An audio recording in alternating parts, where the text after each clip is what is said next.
iyo tibunan lagi kito nandika to kampakaya denan jumbang dangayo dekan puno yaitu imanan yo Islam tauhid saratu ma'rifat yo itu martabat lagi diri bilangan niulan katigo kalau nan ampe itu nan dipakai iyo denan denyuju itu pakaian yo decap jempol nan suci yo samparono mata pane diri nan dekan ampe yo dangalai dekan puno ya itu sirajun madiun itu ne banala denam monyo palitonan niyo nan manarangi nan dikatokan palitonan manarangi dangayo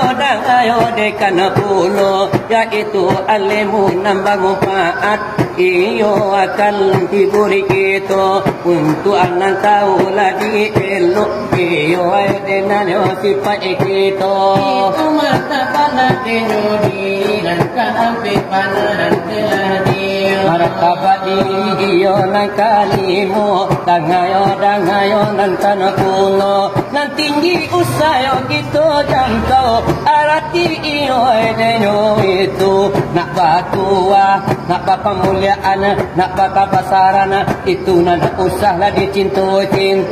kalau mulia yo akan datang kapado iyo lah satu orang mindak para lu yo kadikaja dak para lu kita kamanuri tangai datang yo dari yate iyo akan mahelo sonsang itu martabat denyo diri nan kalimu banala denang moyo martabat diri yo nan ka anama nak kami curah yo dekan puno asung yo lapitana isa di dangan puno de lidah indah yo de batulang la kamari iyo de bakato martabat diri yo nan ka tujuh nan para lubanan gitu jago yaitu burung denan lia usah kita lape dekan puno arati burung yo denan lia iman di dalam yo dado gitu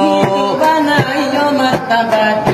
nan tujuh panala denan moyo karena yo iman di dalam dado sangat banyak iyo godaannya kalau ndak pandai mama kata gua banyak maleset yo dekini ko